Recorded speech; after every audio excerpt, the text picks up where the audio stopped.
Hello, good morning all of you. आप सभी का स्वागत है। बायो की जो क्लासें हैं उसके अंदर हम पढ़ रहे थे 11th क्लास का जो पोर्शन है उसकी बायो का पोर्शन है। वैसे तो केवल नाम क्लास 11th दिया जा रहा है। ये टॉपिक्स 9th क्लास में भी थोड़े माइक्रो के रूप में रहते हैं, छोटे रूप में रहते हैं। 11th क्लास में तो है ही है बेसिकली। यही आपको फर्स्ट ईयर में भी मिलेंगे। बीएससी फर्स्ट ईयर के कुछ टॉपिक्स हैं ये। तो 11th की जो बायो के जो कॉमन टॉपिक्स हैं जो बहुत बढ़िया तरीके से आगे भी आपको पढ़ने होते हैं, हम उसको डिटेल में पढ़ रहे हैं। तो बायो यदि हम शुरुआत करें 11th क्लास में तो सबसे महत्वपूर्ण जो उसका टॉपिक था वो हमारा रनिंग में है अभी, क्लासिफिकेशन।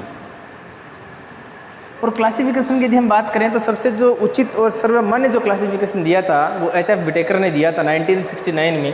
हम उसी को फॉलो करके उसको आगे बढ़ा रहे हैं। तो विटेकर की जो क्लासिफिकेशन का मेथड था वो था 5 किंगडम सिस्टम, यानी पंच जगत प्रणाली। उसमें पहला जगत हमने पढ़ा था लास्ट ईयर, जो इससे बाद पहले वाली क्लास है ना, उसमें मोनेरा। यदि आपने आज वाली क्लास को देखना चाह रहे हैं तो इससे पहले आपको पहले वाली क्लास देखनी होगी जिसमें मोनेरा के बारे में डिस्कस किया गया था।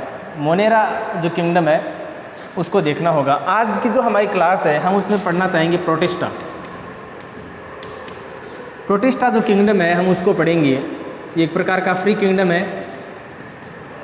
तो कुछ कंपोनेंट्स हैं या कुछ ऐसी घटक हैं या कुछ ऐसी इसकी एबिलिटीज़ हैं, विशेषताएं हैं जिसके कारण प्रोटिस्टा के जीव हैं वो प्रोटिस्टा में ही हैं, ना मोनेरा में आते हैं ना फर्दर किसी किंगडम में जाते हैं। तो ऐसे कौन से इसके अंदर गुण होंगे, प्रॉपर्टीज इनकी क्या है कि ये प्रोटिस्टा के जीव हैं वो वहीं रहते हैं, या कुछ जीवों को प्रोटिस्टा में क्यों शामिल किया गया है। तो उसकी सबसे बड़ी चीज़ तो एक तो ये है कि इसके जीव सारे के सारे यूकैरियोटिक होंगे।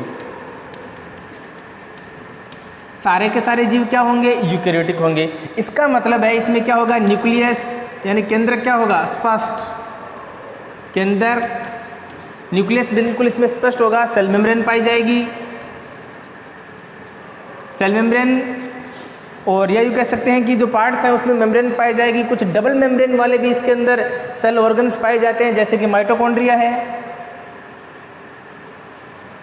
लाइसोसोम है। ये कुछ पार्टिकल्स हैं इसमें पाए जाएंगे प्रोटिस्टा के जीवों के अंदर। इसके अलावा यदि हम बात करें कि प्रोटिस्टा के जीवों की जो लिविंग कंडीशंस है, जो प्लेस है वो क्या है, तो मोस्टली ये एक्वाटिक हैं, सारे के सारे एक्वाटिक हैं। और एक्वाटिक में भी ये कैसे हैं, ये मेराइन हैं। तो वाटर कितने प्रकार का होता है, मोस्टली यदि हम प्लांट्स की बात करें तो वाटर 2 प्रकार का मानते हैं हम। एक तो कौन सा मानेंगे, मेराइन वाटर मानेंगे, और दूसरा मानेंगे फ्रेश वाटर, यानी एक तो मीठा जल और दूसरा खारा जल। तो मेराइन का मतलब होता है समुद्री जल या खारा जल, जो कि खारा ही होता है। तो ये बेसिकली जलीय जीव तो होते ही होते हैं, और जलीय में कैसे मेराइन वाटर में रहने वाले जीव होते हैं। दूसरी बात जो सबसे बड़ी इस जीवों की या प्रोटिस्टा जो किंगडम है उसकी विशेषता ये है कि इस किंगडम के जीव हैं उन्हें अपन क्या मानते हैं, इमॉर्टल, अमर मानते हैं। ये अमर हैं, ये डेथ नहीं होती, इनकी नेचुरल डेथ नहीं होती। उसका भी एक कारण बता देता हूँ, इनकी नेचुरल डेथ नहीं होती, ये अमर माने जाते हैं। उसके जैसे कि एग्जाम्पल यदि मैं लूँ, जैसे कि अमीबा है, जैसे कि युग्लिना है, तो ये प्रोटिस्टा किंगडम के एनिमल्स हैं। अमीबा है, युग्लिना है, पैरामीशियम है, प्लाज्मोडियम है, ये कुछ इसके एग्जाम्पल है। तो आपको पता है कि ये सारे के सारे यूनिसेलुलर हैं। अच्छा, एक सबसे बड़ी विशेषता है यूकैरियोटिक के बाद में ये सारे के सारे क्या हैं, यूनिसेलुलर हैं, सारे के सारे एक कोशिकीय हैं। तो एक बात ये देखने वाली बात है कि सारे के सारे एक कोशिकीय तो मोनेरा में भी आए थे ना। तो मोनेरा के एक कोशिकीय और प्रोटिस्टा के एक कोशिकीय में सबसे बड़ा जो डिफरेंस है वो सेल वॉल का है। ये आप याद रखना। मोनेरा में तो एक कोशिकीय हैं लेकिन उस सभी में सेल वॉल प्रेजेंट थी, जैसे कि बैक्टीरिया हैं, जैसे कि साइनोबैक्टीरिया हैं, नोस्टोक है, एनाबिना है, और बहुत सारे जो बैक्टीरिया की हम बात करते हैं ना वो सारे के सारे उसमें थे। तो वहाँ पर तो मोनेरा में भी एक कोशिकीय जीव हैं, वो सेल वॉल रिप्रेजेंट करते हैं। और प्रोटिस्टा में भी एक कोशिकीय हैं, इसमें कुछ में सेल वॉल होगी और अधिकांश में सेल वॉल नहीं होगी। क्या यही डिफरेंस है? इसके अलावा जो डिफरेंस है, मोनेरा में जो एक कोशिकीय थी वे सारे के सारे प्रोकैरियोटिक थे। तो मोनेरा में जो एक कोशिकीय जीव थे वो किसको रिप्रेजेंट करते हैं, प्रोकैरियोटिक सेल को, और प्रोटिस्टा के जीव हैं वो किसको रिप्रेजेंट करते हैं, यूकैरियोटिक सेल्स को रिप्रेजेंट करते हैं। तो यही बड़ा अंतर हो गया, दोनों में एक कोशिकीय जीव ही हैं बट सबसे बड़ा अंतर प्रोकैरियोटिक और यूकैरियोटिक सेल का है, बाकी तो इसके जो गौण लक्षण हैं। तो प्रोटिस्टा के जो जीव होते हैं वो क्या होते हैं, उनकी नेचुरल डेथ नहीं होती, उनकी प्राकृतिक मृत्यु नहीं होती, वो अमर माने जाते हैं लगभग। उसका एकमात्र रीज़न है क्योंकि इसमें अमीबा है, यूग्लिना है, इसके जैसे जीव होते हैं। तो अमीबा को आपने देखा है, इसकी शेप है वो चेंजेबल रहती है। यूग्लिना भी आपने इस प्रकार से देखा है, इस प्रकार से जो यूग्लिना होता है। तो ये क्या होते हैं, ये सिंगल सेल्स है ना, एक कोशिका के जीव है तो एक ही सेल्स है, सारे जो फिजियोलॉजिकल वर्क हैं वो एक सेल ही रिप्रेजेंट करती है, उसी फंक्शन के द्वारा, यानी एक ही सेल सारे फंक्शंस को डेवलप करती है।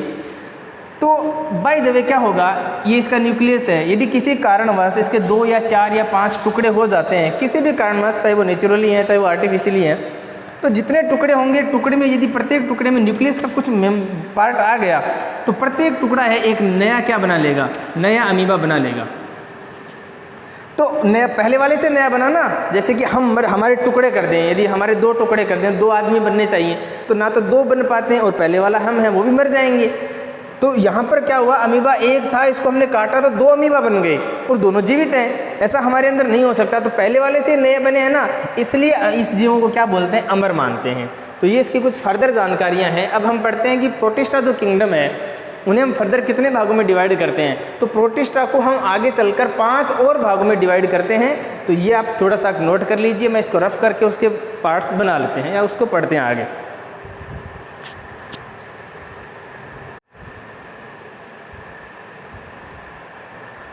तो ये कुछ इसकी जनरल जानकारी हमारी हुई प्रोटिस्टा की। अब इसको मिटाकर आगे बढ़ते हैं। एक्वाटिक सारे के सारे हैं ये।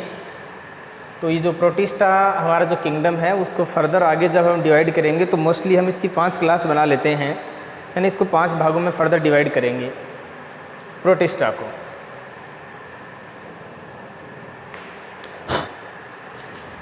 तो प्रोटिस्टा को हम जब फर्दर डिवाइड करेंगे तो नंबर 1 आएगा सबसे पहले क्राइसोफाइटा। पहला कौन सा हो गया, क्राइसोफाइटा। दूसरा इसमें आएगा डाइफ्लेजिलेटा, डाइनोफ्लेजिलेटा भी कह सकते हो, डाइनोफ्लेजिलेटा।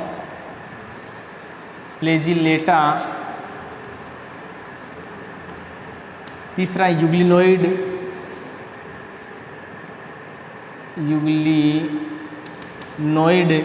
उसके बाद में कहेंगे, ये 3 यहाँ लिख ले रहा हूँ मैं, कुछ नीचे लिख लेता हूँ या यहाँ पर, चलो यहाँ लिख लेते हैं, औपंक कवक हैं।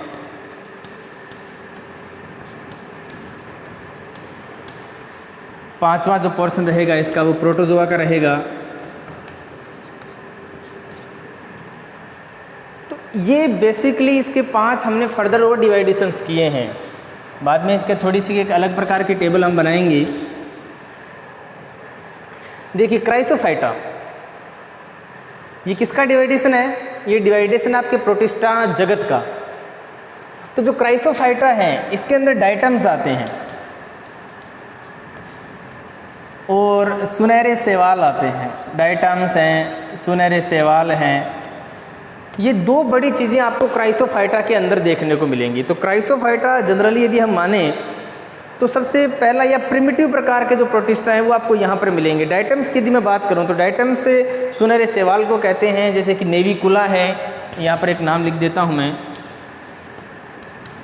तो ये क्या करते हैं, किसी सतह पर रहते हैं ना, तो उसके कुछ अवशेष हैं वो करोड़ों सालों तक उसी परत के ऊपर रह जाते हैं, उसी मिट्टी के ऊपर रह जाते हैं। तो ऐसी मिट्टी को ये डाइटम मृदा भी कहते हैं। तो एक चीज़ ये भी आपको याद रखनी है यहाँ पर कि डाइटम सोइल किसे कहते हैं, डाइटम मृदा किसे कहते हैं।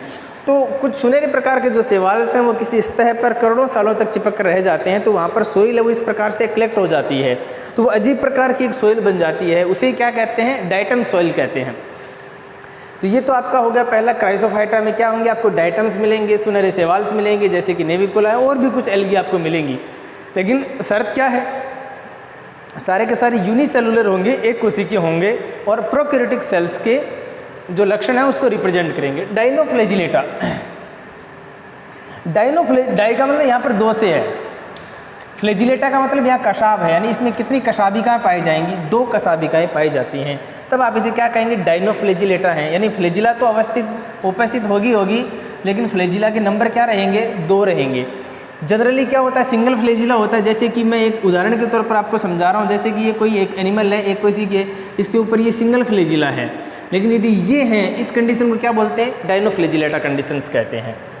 तो ये दूसरा इसका हो गया। अच्छा, इसका एक एग्जाम्पल थोड़ा याद नहीं है, मैं देख रहा हूँ, इसका जो एग्जाम्पल है वो गोनियालैक्स, याद रखना ये गोनियालैक्स, क्योंकि इसके थोड़े से एग्जाम्पल थोड़े अजीबोगरीब हैं, नाम है, आपको माइंड में रखने पड़ेंगे। तो इसमें डबल फ्लैजिला आपको मिलेंगे। इसका एग्जाम्पल क्या है, गोनियालैक्स है। जुगलिनोइड, ये आपको पता है, इसके अंदर भी है ना मोस्टली तो 2 फ्लैजिला हैं, लेकिन वो शो एक कोई करता है। फ्लैजिला तो इसमें भी 2 होते हैं। देखो, फ्लैजिला और सीलिया 2 ऐसी चीज़ें हैं, मैं थोड़ा आपको बता दूं। एक सीलिया होता है और एक फ्लैजिला होता है। सीलिया है ना वो छोटे आकार के और उसके नंबर्स बहुत ज़्यादा होते हैं। फ्लैजिला 1 या 2 की संख्या में होते हैं, लेकिन लार्ज होते हैं वैसे। जैसे कि मैं एक चीज़, ये 2 एनिमल बना रहा हूँ, दोनों इक्वल हैं, तो इसके चारों ओर इस प्रकार की छोटी छोटी जो स्ट्रक्चर होगी, जो इसकी बॉडी को मूवमेंट कराने का काम करेगी, जो इसके गमन के लिए यानी मोशन, लोकोमोशन के लिए काम आएगी, एक मूवमेंट से या एक प्लेस से दूसरे प्लेस में जाने के लिए। जो इसको सहायता प्रदान करने वाले जो अंग हैं, जो चलनांग हैं, जो गमनांग हैं, वो कौन से हैं, इसके बाहर वाले पार्ट्स होते हैं। यदि छोटी छोटी संख्या में इस प्रकार से रहते हैं, तब आप इसे क्या कहेंगे, सीलिया कहेंगे, जिसे हिंदी में पक्षमाभ या पक्षमाभिका कहते हैं। और इसकी बॉडी के बाहर केवल सिंगल या डबल ऐसे 2 लंबे रहते हैं। ये देखो साइज़ में छोटे हैं और ये साइज़ में बड़ा है, तब आप इसे क्या कहेंगे, फ्लैजिला कहेंगे, यानी कशाभिका। तो देखो, ये सीलिया और फ्लैजिलेटा का बड़ा इसमें रोल रहेगा। उसी को आधार मानकर हम देखो, जैसे इसका नाम पड़ा था ना डायनोफ्लैजिलेटा, वो इसलिए पड़ा था क्योंकि इसमें फ्लैजिला डबल होते हैं। और फ्लैजिला और सीलिया के फंक्शंस क्या रहते हैं, वो उसके लोकोमोशन को काम करते हैं। वो एक स्थान से दूसरे स्थान पर जाने के लिए जो गति, जो मूवमेंट चाहिए, वो कहाँ से मिलेगा, वो बॉडी पर प्रेशर केवल सीलिया और फ्लैजिला की सहायता से पड़ेगा। तो यूग्लिनोइड के अंदर आपको क्या मिलने जा रहा है, यूग्लिनोइड के अंदर भी 2 फ्लैजिला होते हैं, बट शो कितने करता है, एक करता है, क्योंकि एक तो मेजर होता है, एक माइनर होता है। और जैसे कि नाम से पता चल रहा है, यूग्लिना का एग्जाम्पल क्या होगा, यूग्लिनोइड का एग्जाम्पल यूग्लिना होगा। थोड़ा सा यूग्लिना पर भी एक चर्चा करेंगे अपन कि यूग्लिना किस प्रकार का एनिमल है। पहले थोड़ा सा इसको देख लेते हैं। इसको मैं ऐसे बंद कर देता हूँ, स्टार लगा देता हूँ, इस पर चर्चा करेंगे। तो ये आपका यूग्लिनोइड हो गया, 2 फ्लैजिला होंगे, एक शॉर्ट होगा, एक लेंथ में ज़्यादा होगा। औपंक जो कवक हैं, ये कवक किस प्रकार के हैं, ये कवक नहीं हैं, ये वास्तव में मृतपोषी हैं और सेलवाल को प्रेजेंट नहीं करते। एक बात याद रखना, इसमें सेलवाल नहीं होती। तो जैसे कि इससे आगे वाला पढ़ेंगे ना, आपको थोड़ा सा यदि रिमाइंड हो रहा है तो विटेकर की पंचजगत प्रणाली का जो तीसरी किंगडम थी वो फंजाई थी, है ना। तो पहला मोनेरा, दूसरा प्रोटिस्टा हम पढ़ रहे हैं, और तीसरी फंजाई है। फंजाई है ना, जिसको अपन क्या कहते हैं, कवक कहते हैं। तो फंजाई को हिंदी में कवक कहेंगे। और यहाँ पर औपंक कवक है, तो वो भी कवक है और ये भी कवक है। तो एक ही प्रकार के जब कवक हैं तो इसको 2 जगतों में क्यों डिवाइड कर दिया। तो सबसे बड़ा जो डिफरेंस आपको मिलेगा फंजाई में और औपंक कवक में, यानी कवक और औपंक कवक में, वो क्या मिलेगा, वो सेलवाल का मिलेगा। तो ये वाली जो फंजाई अगला जगत होगा ना, उसके अंदर क्या पाई जाएगी, उसके अंदर सेलवाल प्रेजेंट होगी और इसमें किसी प्रकार के सेलवाल्स नहीं होगी। बाकी कोई बहुत ज़्यादा मेजर डिफरेंस नहीं है, केवल सेलवाल के आधार पर। फिर उसके बाद में प्रोटोजोआ, ये तो आपने सभी ने देखा है। प्रोटो का मतलब क्या होता है, फर्स्ट होता है, और जोआ का मतलब होता है एनिमल्स, यानी प्रोटोजोआ का मतलब सबसे पहले मिलने वाले एनिमल्स। तो इसको भी है ना फर्दर 3-4 भागों में डिवाइड किया गया है। बाद में 1 बाय 1 हम इसको भी पढ़ेंगे। जैसे कि इसमें क्या है, इसमें सीलिएटा है, इसमें फ्लैजिलेटा है, इसमें स्पोरोजोआ है ना। तो ये एंथोजोआ, इसके 3-4 इसके खुद के पार्ट्स आपको मिलेंगे। खैर प्रोटोजोआ को हम बाद में पढ़ते हैं, क्योंकि ये महत्वपूर्ण है इसके अंदर से। तो ये छोटी छोटी चीज़ें हमें इसमें पढ़ना है, क्योंकि ये ज़्यादा इतने इंपॉर्टेंट नहीं है जिन पर थोड़ा सा ध्यान दिया जाए। तो पहले आप इसको नोट करेंगे, उसके बाद में केवल प्रोटोजोआ है ना, तो मैं सारे को रफ करके प्रोटोजोआ को दोबारा से पढ़ेंगे, क्योंकि इसके थोड़े फर्दर टाइप्स और हैं 4-5। तो ये आप उतार लीजिए। और उतारने के बाद मैं आपको ये बता दूं, क्योंकि इसको आगे नहीं लेकर जा रहा, यूग्लिना। यूग्लिना एकमात्र ऐसा एनिमल है, एक कोशी की, आपको पता ही है, मेराइन वाटर में रहता है, पानी में तैरकर चलता है, एक कोशी के जीव है। तो इसकी जो स्ट्रक्चर है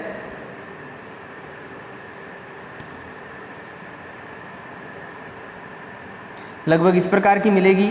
डबल फ्लैजिला शो करता है, या सिंगल मान के चलो, जो भी है, फ्लैजिला कोई डजेंट इम्पोर्टेंट है।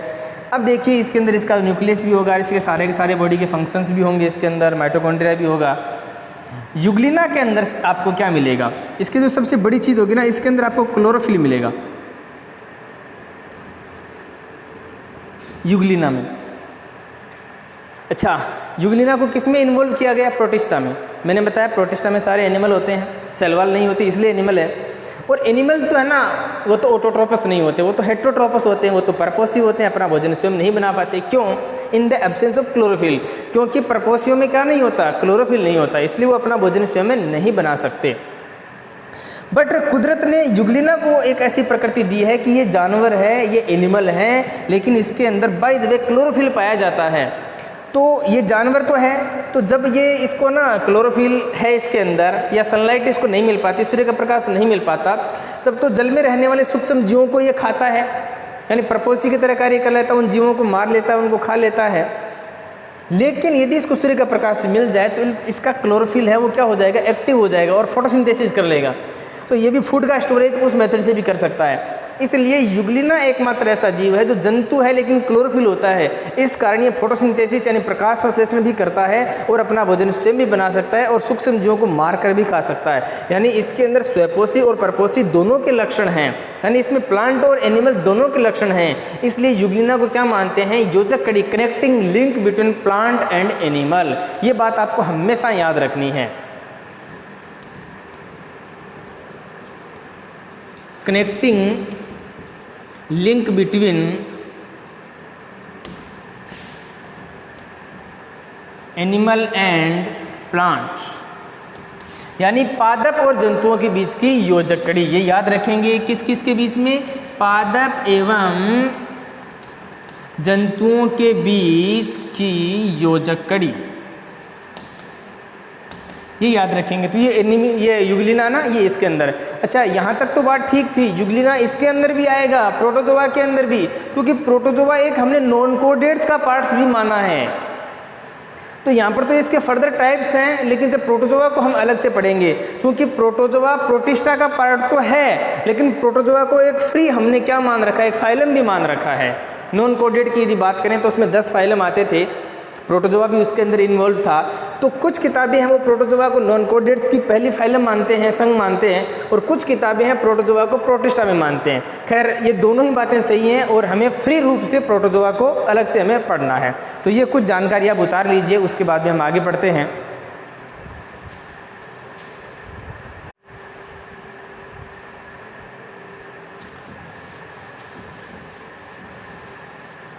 चलिए, ये आपने बना लिया। इसके बाद में हम प्रोटोजोआ को थोड़ा सा फर्दर डिवाइड करते हैं, आगे उसको पढ़ने का प्रयास करेंगे।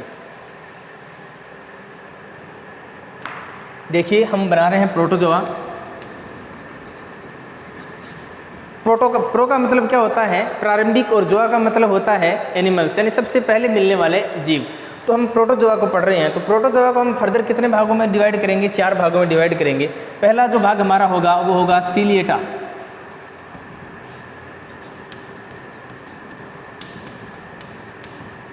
दूसरा हमारा जो भाग होगा वो होगा फ्लैजिलेटा।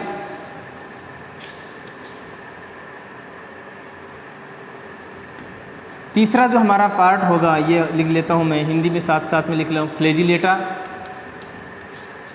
फिर आएगा आपका राइजोपोडा,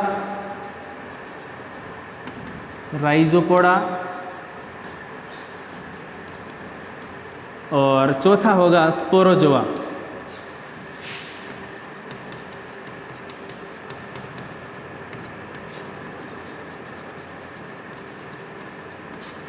चलिए, ये 4 इसके टाइप्स हैं। यदि हम प्रोटिस्टा को फर्दर डिवाइड करें तो देखिए, सीलिएटा, मैंने आपको इससे पहले वाले पार्ट्स में क्या बताया था कि गमन और मूवमेंट करने के लिए 2 प्रकार के क्या पाए जाते हैं? अंग पाए जाते हैं। एक सीलिया होता है और दूसरा क्या होता है? फ्लैजिला, यानी कशाभिकाएं और पक्षमाभिकाएं होती हैं। तो ये सीलिएटा यानी, अच्छा, ये जो डिवाइडेशन है ना इसका, ये जो इसका वर्गीकरण है, ये इसका जो क्लासिफिकेशन है, ये किसके बेस पर है? ये गमनांगों के आधार पर, याद रखना। तो प्रोटोजोआ का क्लासिफिकेशन किसके आधार पर? गमनांग या चलनांग के आधार पर। तो जिसमें सीलिएटा है उसका एक ग्रुप बना दिया गया, जैसे कि सीलिएटा है, तो इसमें गमन करने के लिए, मूवमेंट करने के लिए, लोकोमोशन के लिए क्या होंगे? पक्षमाभ होंगे ना। पक्षमाभ मतलब सीलिया, इसमें सीलिया होंगे। सिंपल सी बात है। जैसे कि एग्जाम्पल की बात करूं तो पैरामीशियम,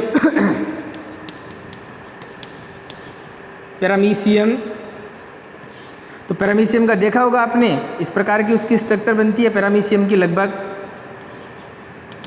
तो इसके अंदर चारों ओर क्या होंगे, ये सीलिया होंगी। क्या करेंगे, फर्दर जब है ना ये प्लेस को मूवमेंट करेगा ना एक स्थान से दूसरे स्थान पर, तो इन्हीं की सहायता से ये क्या करता है, लोकोमोशन करता है, मूवमेंट करता है। दूसरा देखो फ्लैजिलेटा, जिसमें क्या होंगे, कशाभिकाएँ, मतलब ऐसे एनिमल्स जिसमें कशाभिकाएँ पाई जाती हैं जो मूवमेंट करती हैं, जैसे कि युगलिना, जैसे कि लिस्मानिया, और जैसे कि ट्रिप्नोसोमा। लिस्मानिया से काला आजार रोग होता है ना, ट्रिप्नोसोमा अनिद्रा वगैरह, निद्रा रोग, अफ्रीकी निद्रा रोग भी कहते हैं इसको वैसे जनरल, अफ्रीकी निद्रा रोग। तो इसमें फ्लैजिला पाए जाएंगे। तो इसमें इस कंडीशन होगी तो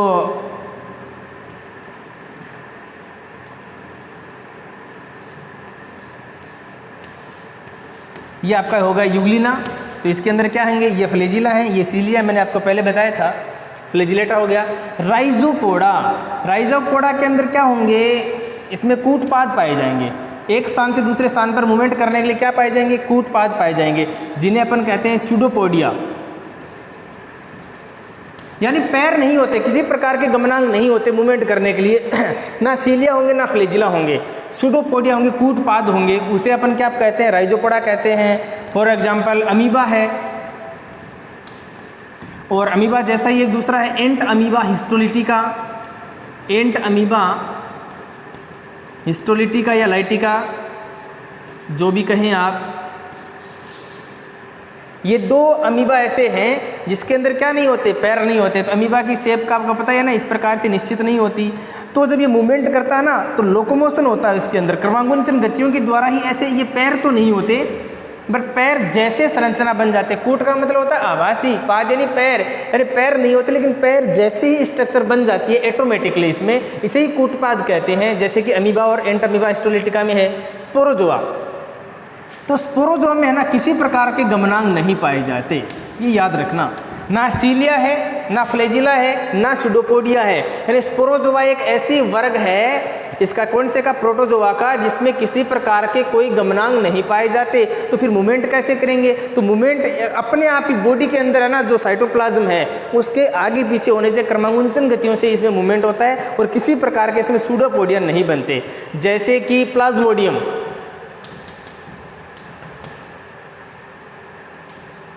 मलेरिया रोग के लिए जो जिम्मेदार है ना, प्लाज्मोडियम।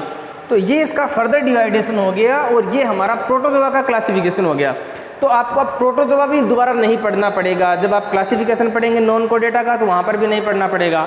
और ये आपका प्रोटोजोआ इन्वॉल्व है वैसे किसमें, प्रोटिस्टा में। तो आपका जो पहला मोनेरा है वो इससे पिछले वाली क्लास में हो गया, और जो प्रोटिस्टा जो आपका था वो इसके अंदर हो गया। तो आशा करता हूँ कि आप लोगों को ठीक ठाक समझ में आ रहा होगा। तब तक के लिए धन्यवाद, बेस्ट ऑफ लक।